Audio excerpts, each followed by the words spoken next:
Soy más familia cuando ríes, cuando lloras, cuando caes y te levantas. La familia lo es todo.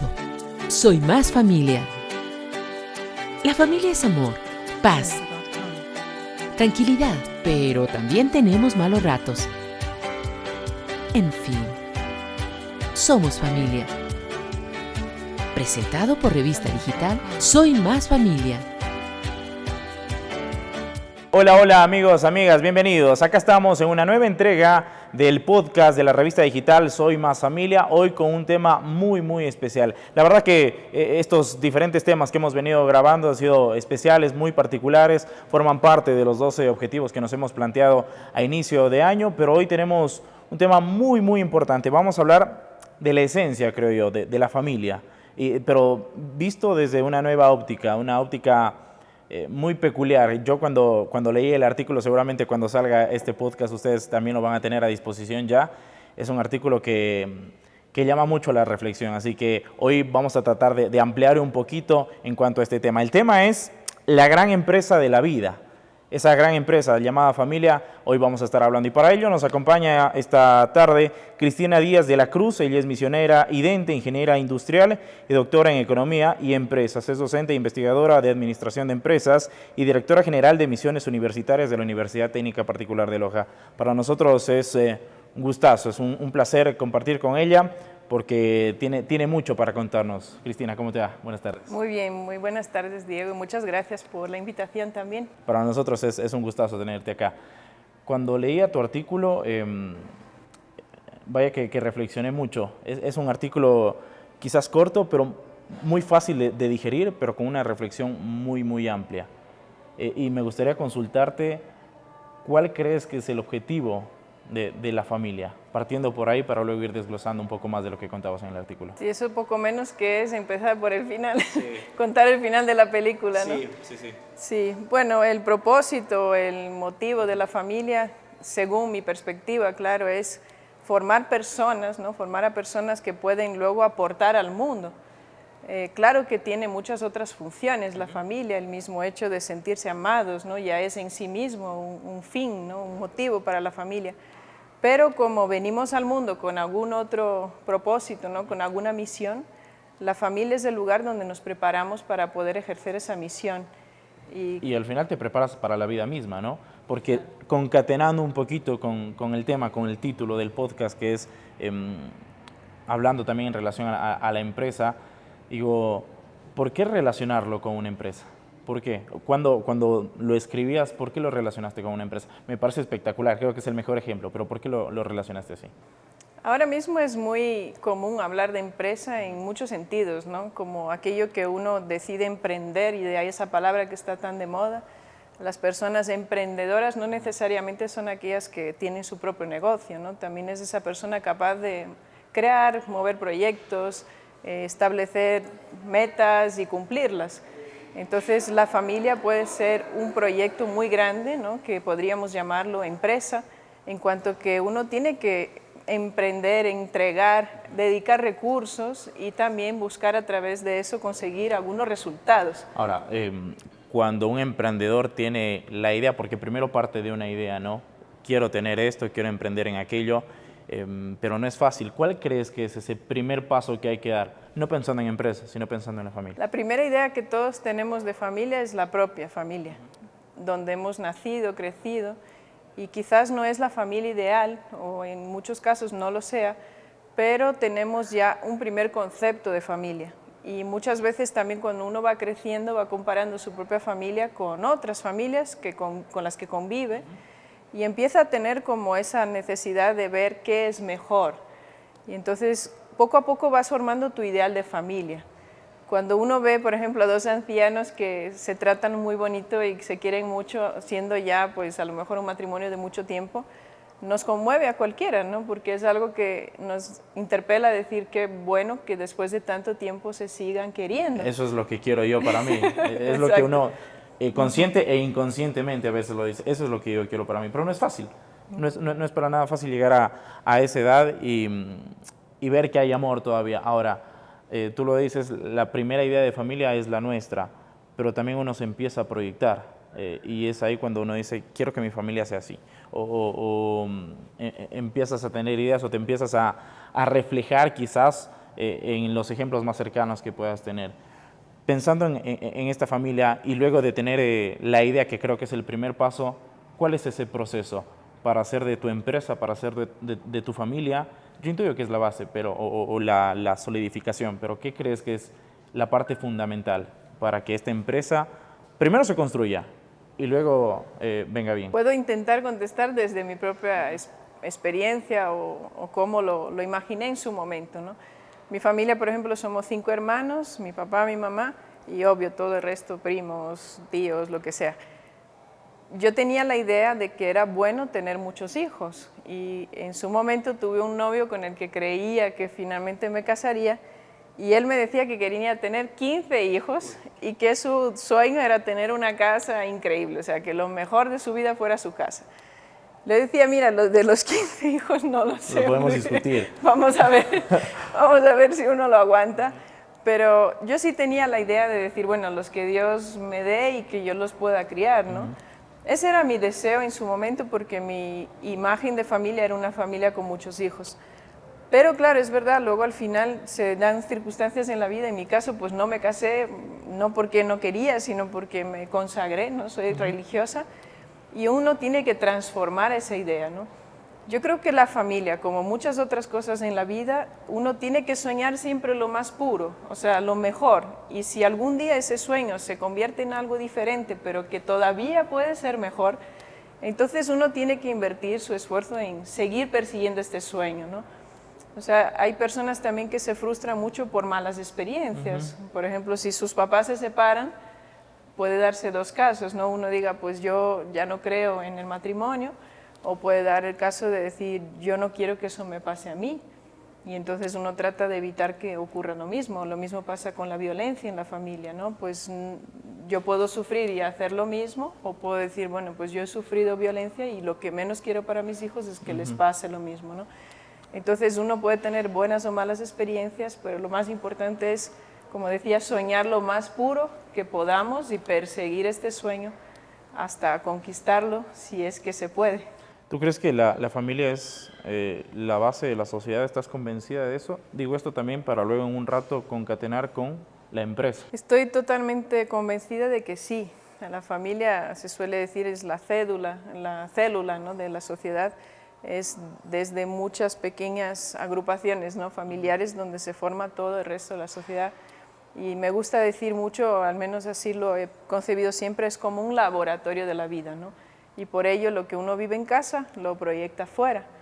A veces con más acierto fuera que en casa, pero uno intenta que aquello que trata de vivir en su núcleo familiar lo pueda llevar al resto de la sociedad.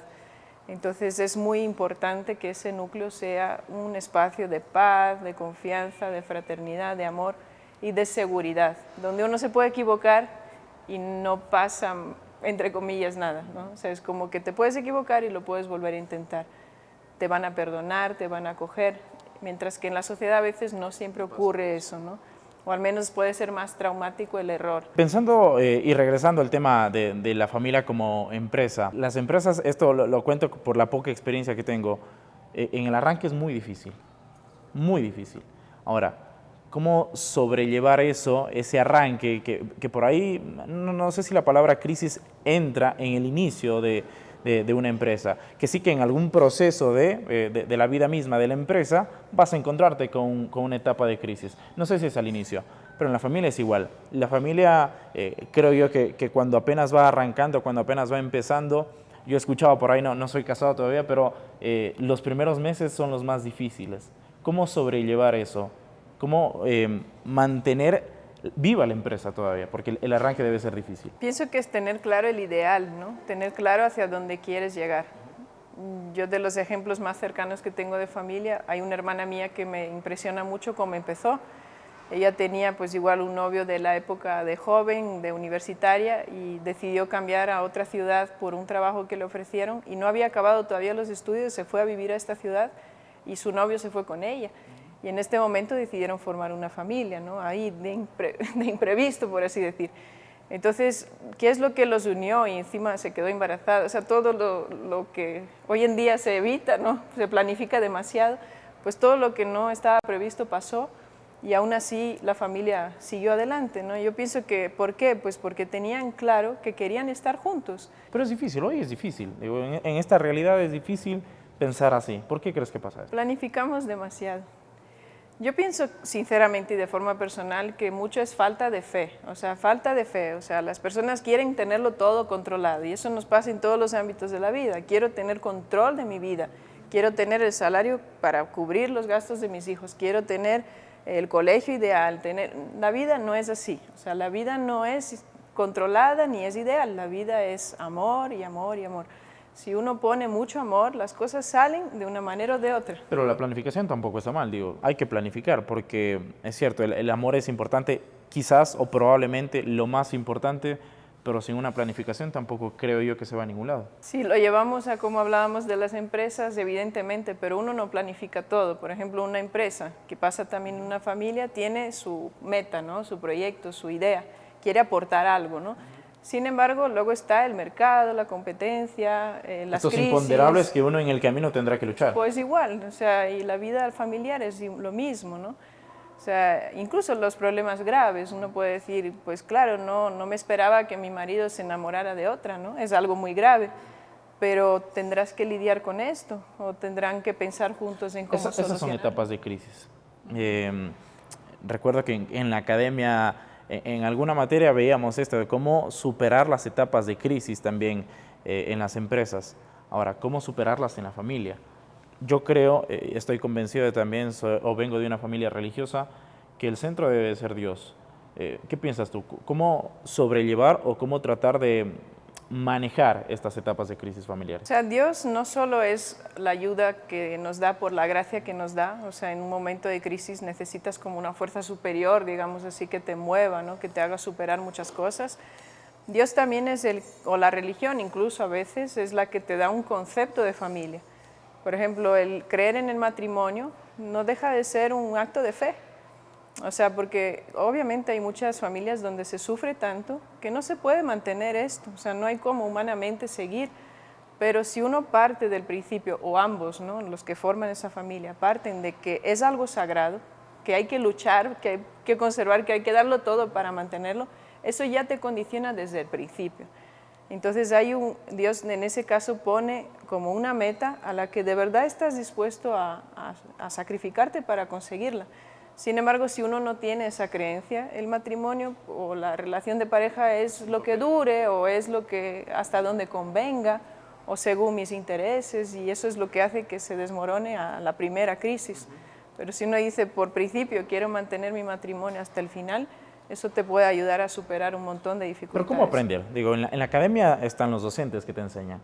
¿Y en la vida? No es tan difícil aprender sobre la vida en ese sentido. Yo creo que, mira, familia es lo que más hay en el mundo. Sí, o sea, a lo mejor no sabemos. Sí.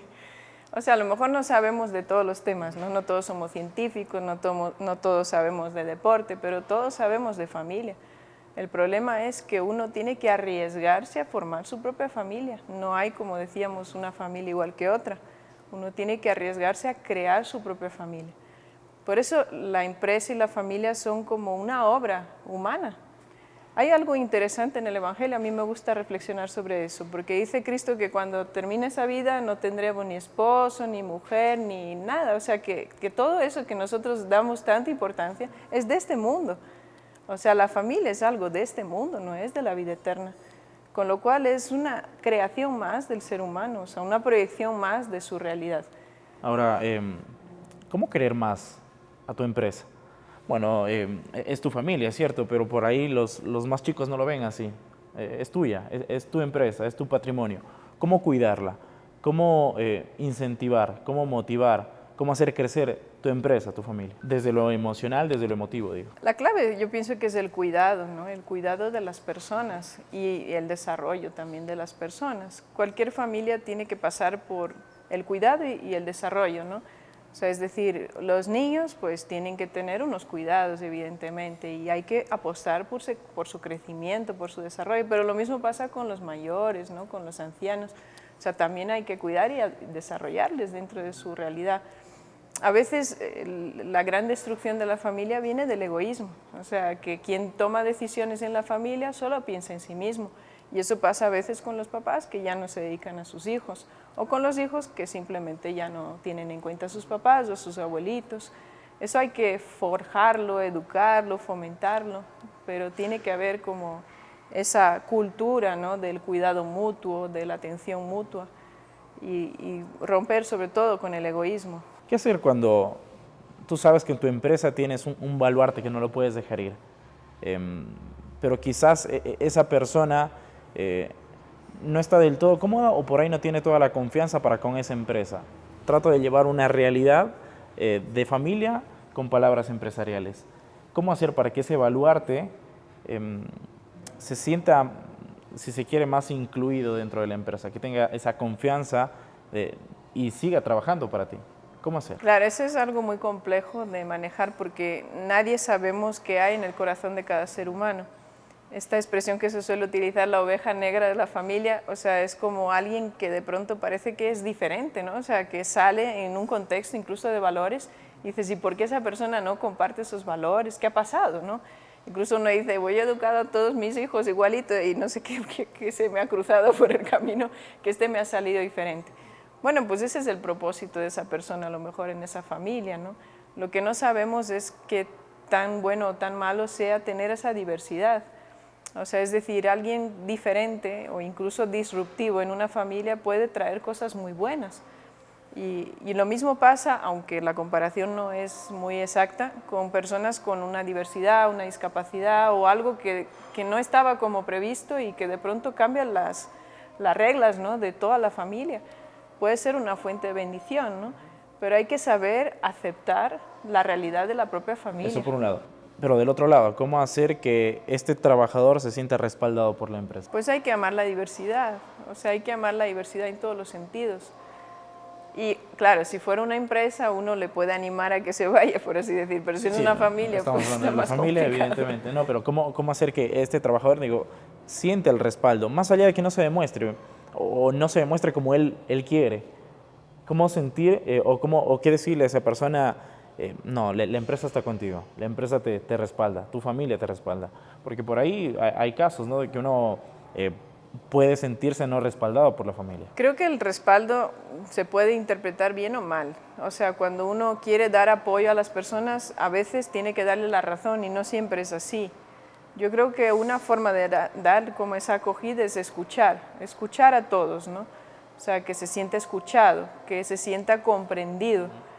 O sea, es muy diferente decir, tú quieres eso, yo quiero lo otro y vamos a hacer lo que yo digo porque sí, que decir, tú quieres eso, yo quiero lo otro y aún así quiero que me acompañes y vengas conmigo y hagamos esto por eso, lo otro. O sea, es diferente esa empatía, ¿no?, a la hora de explicar las cosas, las decisiones y de comprender el sentimiento del otro, ¿no? O sea, yo creo que uno necesita sentirse escuchado, comprendido, aunque no todo sea como uno quisiera.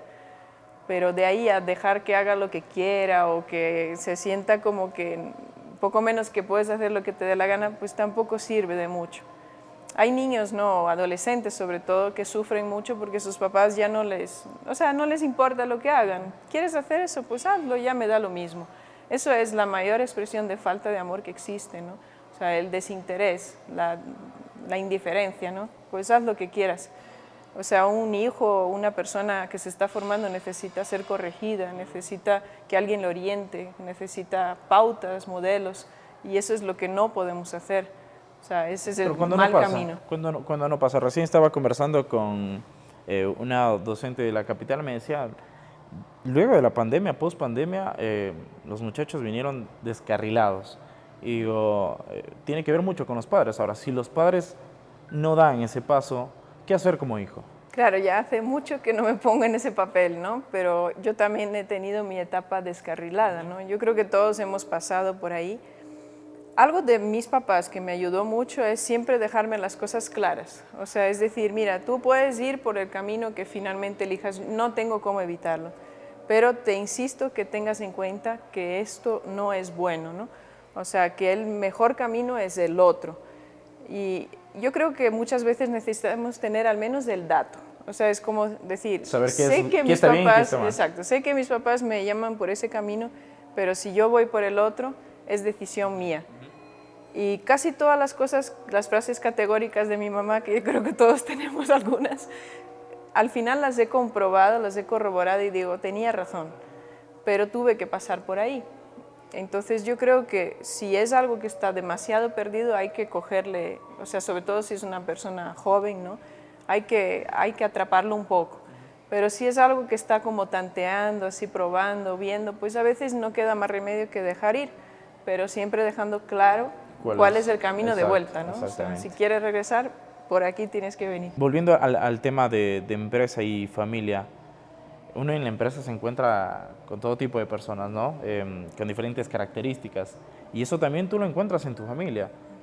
Digo, ¿qué tomar de tu familia, de lo que te encuentras cotidianamente en tu vida, para llevarlo también al mundo profesional y viceversa? ¿Qué puedes encontrar acá que lo puedas llevar a tu familia? Siempre lo que decíamos antes también de la diversidad es la riqueza, ¿no? Y eso pasa en la empresa, eso pasa en las familias.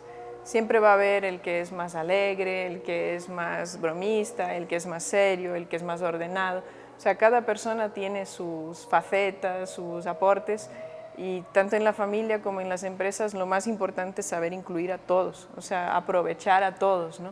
O sea, ese potencial que tenemos cada ser humano, ponerlo a dar frutos, y a veces eso es algo que olvidamos, o sea, es como que a alguien siempre lo dejamos ahí relegado, sea la empresa, sea la familia, y esa es la riqueza que estamos perdiendo. Quisiera que nos cuentes un poquito por qué dentro del artículo hiciste el paralelismo también con una parte de la Biblia, de Dios y los talentos. Me gustaría que te puedas explayar un poquito más, que le puedas contar a la gente sobre este tema en particular. Bueno, el Evangelio de Lucas, no sé si se han fijado, pero es un evangelio que habla muchísimo de la administración, en varios pasajes. Cristo se dedica a hablar prácticamente de la administración. Y la parábola de los talentos, que es un ejemplo, se refiere a cómo administramos todo lo que Dios nos da. Y a veces uno lo asocia, porque en la parábola se habla de talentos, es una moneda, ¿no? Entonces uno piensa en algo que tiene un valor económico. Pero obviamente siempre se dice que los talentos pues es nuestras capacidades, dones, etc. Lo que Dios nos pide en la vida y en la empresa y en todo lo que hacemos es que demos frutos, que demos resultados. O sea, nuestra vida no está hecha para la infertilidad. No somos seres condenados a la infertilidad, ¿no? O sea, estamos llamados a dar frutos. Cuando se habla de que Dios es creador, ¿no? Que es santificador y es redentor, pues la faceta de creador tiene mucho que ver con el espíritu de empresa. Y Cristo, en este caso, corre, digamos, o sea, va y hace como esa gran empresa que es el reino de Dios en el poco tiempo que pasó en este mundo, con una serie de pautas, estrategias, o sea, tenía toda una visión de cómo lo iba a hacer, ¿no? Y nosotros, pues a veces venimos a este mundo y caemos aquí como quien dice, no sé qué hago aquí, pero no nos planteamos cuál es mi obra creadora en este mundo. Y entonces cuando yo decía que la familia es mi gran empresa, lo que me gusta ver es que Cristo, aunque Él tuvo que salvar a la humanidad, digamos, tenía una misión muy grandilocuente, Él tuvo su propia comunidad, Él vivía con sus discípulos. O sea, Él formó familia con ellos, ¿no? Una familia. Él tuvo una familia, lo leí, Él tuvo una familia. ¿Y cómo es la vida? ¿Cómo es el proceso de la vida? Luego sales, pero conforma una comunidad y ayudó a su comunidad a cumplir sus propósitos. Y luego Él a cumplir su propio propósito. Eso también pasa en las empresas, eso pasa también en la vida. Me gustaría cerrar, Cristina, con un mensaje que le puedas decir a la gente de que hay que primero pensar en tener una empresa, luego fortalecerla, cuidarla y amarla. Hay en la Biblia, me parece que es Corintios 13, el amor todo lo puede, dice. ¿Qué le puedes decir tú a toda la gente que nos está viendo, que se está proyectando en tener su propia empresa? Lo primero, que no tengan miedo, porque yo creo que las personas hoy en día tienen mucho miedo. No solo a tener un compromiso, que ya es un punto de partida importante, sino a emprender, a crear algo y a tener el miedo sobre todo al fracaso, ¿no? O sea, es como las empresas, se estudia mucho el comportamiento emprendedor del que cuando tiene una empresa buena, normalmente ha fallado 20 veces. O sea, las personas con espíritu emprendedor intentan muchas veces hasta que les sale. Claro, en la familia es mejor intentar no ir por ese camino. Claro. Pero lo que sí es verdad es que uno tiene que tener esa poca aversión al riesgo, ¿no? Que se suele decir. O sea, confiar, tener ese deseo de decir, pues lo voy a intentar con todas mis fuerzas porque lo voy a lograr. Entonces, no tener miedo. Luego, lo que tienen mucho miedo es tener hijos. ¿Por qué? Porque piensan, bueno, en este mundo que estamos, pobrecitos de mis hijos, mejor no los traigo al mundo. Pero es que los necesita el mundo, a tus hijos. O sea, necesita a las personas que tú les vas a formar y les vas a dar un toque que no lo van a dar todos. O sea, tienes que dejar alguna huella. Y yo no tengo hijos biológicos, pero me parece de las cosas más hermosas que existen en el mundo. O sea, obviamente yo tuve que renunciar a eso por mi vocación, pero tengo mi manera de cumplirlo de otra forma, ¿no? O al menos eso intento. Lo que sí sé es que si una persona está llamada a la familia, no puede tener miedo a tener hijos, los tiene que tener y los tiene que entregar. Fíjate el ejemplo de los macabeos, ¿no? No sé si conocen ese pasaje del Antiguo Testamento. La mamá está ahí firme mientras martirizan a sus hijos uno a uno. Obviamente eso es contra natura, ¿no? Pero uno piensa, mis hijos tienen que dar un testimonio, yo los voy a acompañar hasta que lo terminen. Y cuando ya lo terminen, si hace falta, me muero también yo con ellos. Ese testimonio lo leemos hasta hoy. O sea, esa mujer en ese momento jamás pensaría que no sé cuántos mil años después lo iban a estar leyendo tantas personas. O sea, el aporte que podemos dejar en este mundo va mucho más allá de nuestros afectos, nuestros sentimientos, de las dificultades que pasamos. Es algo mucho más trascendente. Si queremos cambiar el mundo, pues la mejor forma, pienso yo, educar a seres humanos, y qué mejor si es en tu propio hogar. Yo creo que hay que creer en el sentido y el aporte que tiene la familia a la sociedad. Entonces hemos dicho no tener miedo, creer que vale la pena, y además es una gracia muy grande poder traer esos hijos al mundo. Y luego, como decíamos, pues soñar mucho, soñar lo más puro, soñar que la familia puede ser un lugar de verdad como una especie de metáfora del cielo. Y de ahí, pues ya lo que Dios quiera, ¿no? O sea, uno tiene que confiar también que Dios provee aquello que se necesita y también te va a poner los retos que tengas que superar. Así que esa sería quizás mi invitación. Yo te escucho y la verdad que es un placer, la verdad, tenerte acá junto a nosotros y que la gente también pueda escuchar todo lo que tienes para contar en cuanto a la familia, a la empresa, porque es la mejor empresa que uno puede tener y estoy convencido de que hay que trabajarla todos los días, hay que amarla, hay que cuidarla todos los días. Cristina, te agradezco mucho por acompañarnos en esta nueva edición del podcast de la revista Soy Más Familia y será hasta una próxima. Acá en la descripción seguramente vamos a dejar todos los contactos. Ojalá y tengan la oportunidad de conversar también con Cristina. Yo me voy a dar ese lujo, seguramente en algún rato me va a decir la producción. Voy a tener ese privilegio también de conversar con ella. Así que nada, Cristina, agradecerte de vuelta y esperamos que no sea ni la primera ni la última vez que te tenemos por acá. Los invitamos a que nos sigan dejando sus sugerencias acá en la cajita de los comentarios. Estamos en todas las redes, estamos en Facebook, en Instagram, en Twitter y en TikTok como @soymasfamilia. Puedes dejarnos tus sugerencias acá que nosotros la vamos a estar leyendo. Hoy junto a ustedes estuvo Diego Fernando Bustamante y será hasta una próxima oportunidad. Nos vemos, chao. Presentado por Revista Digital Soy Más Familia.